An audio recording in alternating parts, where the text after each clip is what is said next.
Buenas, muchas gracias por la invitación. Esta charla vamos a hablarla sobre la reparación mitral en enfermedad degenerativa, comparando las técnicas resectivas y técnica de neocuerda, y publicando también nuestra experiencia en el hospital acerca de los resultados que tuvimos usando las dos técnicas, ¿no? Entonces es muy importante, y el enfoque de esto es comparar la durabilidad de la reparación mitral y la sobrevida libre de reparación en la insuficiencia mitral de origen degenerativo con la técnica de resección, ya sea cuadrangular, triangular, versus la técnica de implante de cuerdas, ¿no? Acá vemos dos esquemas, dos dibujos. En el primero se observa una técnica de resección y en el segundo se observa una técnica de implante de cuerdas que se anclan al músculo papilar. Entonces es muy importante que nosotros tengamos, digamos, cuatro principios fundamentales para el éxito intraoperatorio en la reparación de la válvula mitral, ¿no? El primero es la recuperación o la coaptación de ambos leaflets. El segundo es conservar o recuperar movilidad de los leaflets. El tercero es usar rutinariamente un anillo mitral. Y el cuarto es no finalizar la cirugía de la reparación mitral con una insuficiencia mitral superior a leve, ¿no? Acá pueden ver este video, por ejemplo, una insuficiencia mitral severa, y acá ven cómo se ve la válvula una vez reparada, ¿no? Acá vemos un anillo, las suturas que se ven ahí son puntos que están con sutura automática, y acá vemos cómo hay una suficiente coaptación, digamos, de los valvar importante, y acá vemos en el control ecocardiográfico cómo se ve, digamos, la válvula recuperada, sin insuficiencia. Entonces, se parten muchos conceptos. El primero fundamental es respetar más que resecar, y esto se ha venido analizando a lo largo de los años. El primero en analizarlo fue Carpentier, ¿sí? Que en el año 69 introduce el abordaje funcional sistemático de la válvula mitral. Después, el mismo Carpentier, en el año 83, publica su experiencia en reparación mitral, en el cual obtiene una suficiente coaptación valvular y excelentes resultados en el largo plazo, ¿sí? En un seguimiento de 10 a 20 años. Sin embargo, se han mencionado algunas desventajas de su técnica, ¿sí? Sobre todo como la disminución de la movilidad de la válvula, así como también una menor superficie de coaptación. Por lo tanto, a lo largo de los años se fueron desarrollando nuevas técnicas, ¿no? Acá vemos cómo Tyrone publica el uso del politetrafluoretileno, que es una sutura, es un elemento del mismo PTF que se utiliza para producir las cuerdas, ¿sí? Y también vemos acá cómo fue usado, digamos, el Gore-Tex Lux, que es la técnica de las neocuerdas, y es lo que actualmente se usa en la reparación, digamos, mitral con el uso de cuerdas, ¿no? Acá vemos dos esquemas donde se utilizan o donde se abordan la reparación mitral. El primero es la resección, ¿sí? Acá vemos cómo se ve esquemáticamente, digamos, la superficie de coaptación en relación con los músculos papilares, ¿no? La primera es una resección, digamos, de la válvula, donde se ha descrito que tiene ciertas desventajas porque hay estructuras o hay cambios conformacionales en la anatomía de la valva. Y en la técnica en la que está en la figura de imagen, en la figura de abajo se ve cómo hay un prolapso, digamos, en la valva posterior, pero no hay resección, sino solamente se ancla ese tejido, digamos, que está prolapsado mediante una cuerda que está anclada al músculo papilar, y eso le da una configuración anatómica más, digamos, original, que la de arriba, ¿no? Entonces, es muy importante, y acá les muestro, digamos, la experiencia que tiene el hospital en la reparación de la válvula mitral utilizando las dos técnicas, ¿no? Entonces vemos un número que desde el 2005 al 2017 le hicimos un seguimiento a las cirugías de la válvula mitral, donde se hicieron 712 cirugías mitrales, de las cuales 465 fueron a reemplazo valvular mitral, 247 a plástica mitral, pero se hizo, digamos, una selección hacia 164, el resto fueron conversión a reemplazo de válvula mitral, por cirugía en shock cardiogénico, por endocarditis, y de esas 164 descartamos 10 que fueron, digamos, plásticas combinadas, y nos quedaron un volumen total de 154. A ese volumen de 154 fue lo que le hicimos, de los cuales 78 fueron a cirugía, digamos, de resección, a técnica resectiva, y 76 fueron a técnica con cuerdas, ¿no? Entonces, las características preoperatorias de los pacientes fueron, acá como ya les había dicho, 154 es la población a la que fuimos, digamos, sometiendo esta experiencia de resultados, 78 resectivas, 76 anecuerdas, y vemos que la edad, digamos, media fue de 66.4 años del total de resectivas y neocuerdas, de los cuales 67 años la edad promedio de las resectivas y 65 de las neocuerdas, ¿sí? 84 pacientes masculinos del total, o sea, tanto resectivas como neocuerdas, 36 para resectivas y 48 para neocuerdas, ¿sí? El NIHA, digamos, la clase funcional fue más o menos casi igual en cuanto a porcentaje y en cuanto a clasificación en ambas técnicas. Se incluyeron otras variables como tabaquismo, hipertensión, la fracción de eyección, ¿sí? Y cirugía cardíaca previa, ¿no? El total de los 154, 5 de estos pacientes tuvieron cirugía cardíaca previa, 3 en los cuales se hizo cirugía resectiva y 2 en los cuales se hizo neocuerda. Ahora, ¿cuáles son los resultados técnicos tanto intra y posoperatorio, ¿no? Del total de los 154 reparaciones que incluimos en esta publicación, se utilizaron 46 en cirugía mini-invasiva videoasistida, 5 para resectivas y 41 para neocuerdas. Esto es muy importante, ¿no? El tiempo de circulación extracorpórea fue mucho más alto en las neocuerdas, y lo mismo que el tiempo de clampeo aórtico, que fue mucho más alto en las neocuerdas que en la resectiva. Esto seguramente se ve vislumbrado por el detalle técnico que requiere hacer e implantar la neocuerda con mediciones digamos, del anclaje hacia el músculo papilar, y eso requiere un poco más de tiempo en comparación con la resección de la válvula, ¿no? Acá vemos también que en la plástica de en la enfermedad, digamos, de la valvular posterior, 71 fueron resectivas, 50 para neocuerdas. En la anterior, digamos, hay un poco más tendencia a que 13, digamos, enfermedad de la valva anterior se abordaron con neocuerdas, y plástica bivalvar, uno solo de los pacientes fueron resectivas, ¿no? En anillo completo, 27 se utilizaron para resectivas, 64 para neocuerdas, y los 10 de internación total, que es muy importante, vimos que en nuestra serie, digamos, que analizamos, fue un promedio igual, ¿no?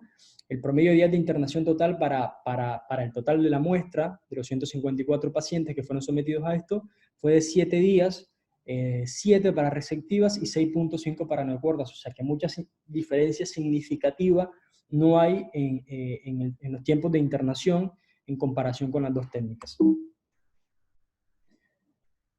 Y ahora, muy bien, acá analizamos un poco digamos, o detallamos las complicaciones posoperatorias, el seguimiento utilizando las dos técnicas. La mortalidad a los 30 días, digamos, el total de la muestra fue de 2 pacientes, 1 para las resectivas, 1 para las neocuerdas, y la mortalidad a los 6 meses fue de 3, 2 para las resectivas y 1 para las neocuerdas, ¿sí? Del total, los que quedaron con insuficiencia mitral residual o leve, del total de la muestra fueron 148 pacientes, 78 para resectivas y 72 para neocuerdas. No hay un destello significativamente estadístico para ambas resecciones, pero sí para una insuficiencia mitral moderada o más, 5 fueron para las neocuerdas, ¿no?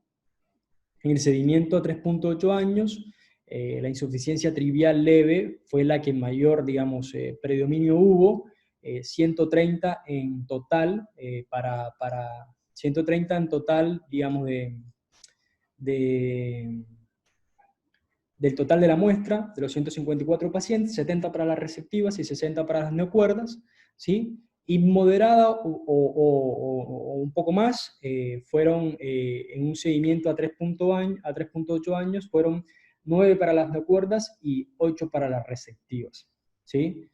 Fibrilación auricular en el postoperatorios, 9 pacientes en total, incluyendo las dos técnicas, con mayor preponderancia en la técnica de neocuerdas.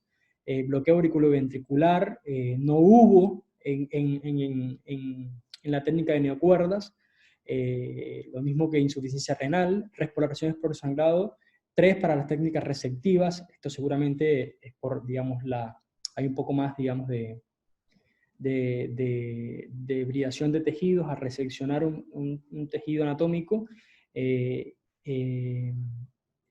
Insuficiencia mitral en el postoperatorio, uno en el total. ACV, tuvimos un paciente en la técnica resectiva, y ARM prolongado. El ARM prolongado se vio con iguales tendencias en ambas técnicas. Entonces acá tenemos un diagrama, digamos, un diagrama de barras donde se observa, digamos, la insuficiencia mitral en el seguimiento a 3.8 años. Acá vemos un 84% de los pacientes sometidos a ambas técnicas tuvieron insuficiencia mitral residual, ¿sí? Leve, 89 para las resectivas, ¿sí? Y 78 para las no cuerdas. Y vemos como una insuficiencia moderada en un seguimiento a 3.8 años fue un poco mayor en las neocuerdas, que fue del 11.8%, ¿sí?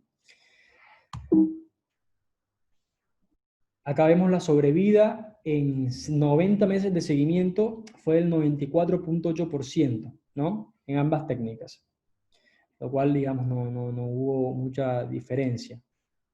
En resumen de nuestra experiencia, la mortalidad menor a los 30 días fue de 1.29%, 1.2 para las receptivas, 1.3 para las neocuerdas. La mortalidad a 6 meses fue del 1.9%, 2.4 para las receptivas, es un poco mayor con respecto a las neocuerdas, que fue del 1.3%. En enfermedad libre de insuficiencia mitral, mayor a moderada, en seguimiento a los 3 años fue de 90%. Enfermedad libre de reoperación y seguimiento, un seguimiento de 3.8 años fue del 97.5% en ambas técnicas. El abordaje mini-invasivo se usó más o tuvo mayor relación en las técnicas con neocuerdas, que fue el 53.9%, y los tiempos de clampeo, digamos de circulación extracorpórea, perdón, fue mucho mayor en grupos de neocuerdas, como ya se los había mencionado, ¿sí? Que fueron de 160 minutos versus 130 minutos en comparación con la técnica receptiva. Esto, digamos, el sustento científico de esto, porque hay que comparar, digamos, los resultados de nuestro hospital en lo que se ve con la experiencia internacional. Acá FAL publica, digamos, hace un seguimiento con lo mismo, ¿no? La técnica de loops o la técnica de cuerdas con respecto a la técnica de resección. Ellos fueron sometidos más o menos a una población casi parecida a la de nosotros. 64 pacientes se utilizaron con técnica de loops y 65 con resección, con una edad promedio de 60 y 58, ¿sí? Una clase funcional de 2, es casi igual, parecido a la de nosotros, y donde se incluyen muchas variables como hipertensión, diabetes, hipercolesterolemia, ¿sí? Fumador, hipertensión pulmonar, ¿sí? Obesidad, y bueno, más o menos, digamos, la mortalidad de ellos fue, en esta publicación de Falk, menor a los 30 días fue de 1.6, es igual a nuestra serie, y en enfermedad libre de reoperación fue el 97.4% en ambas técnicas en seguimiento, ¿no? Acá el doctor Tyron publica una comparación, digamos, de los resultados de la reparación de la válvula mitral en enfermedades degenerativas, ya sea digamos, con prolaxo posterior, anterior o con prolaxo bivalvar. Entonces se asoció, digamos, que el prolaxo anterior y bivalvar, la edad, la fracción de eyección menor a 40 y la enfermedad valvular aórtica fueron predictores de insuficiencia mitral moderada severa, y el prolaxo anterior fue predictor independiente de reoperación, ¿no? Acá vemos la cantidad de pacientes que fueron sometidos: 359 para un prolaxo posterior, 92 para un anterior y 250 para un prolaxo bivalvar, ¿sí? Y que esto es muy importante, y acá en el seguimiento, digamos, a 12 años, hay libertad de reoperación a 12 años, el 96% para el prolaxo posterior, el 88% para el anterior y el 94% para el prolaxo bivalvar, ¿sí? Y en cuanto a insuficiencia moderal, digamos, residual, a 12 años el 80% fue en reparaciones posteriores, un 65% en anteriores y un 67% en prolaxo bivalvar. Entonces es muy importante, digamos, ver cómo la patología de la valva posterior, en cuanto al prolaxo se refiere, da mucho más, digamos, posibilidades de reoperar a 12 años y da mucho más insuficiencia mitral moderada severa a un seguimiento de 12 años, ¿no? Acá Coprivanac nos publica o nos hace un esquema, un diagrama muy, muy interesante de cómo se podría reparar,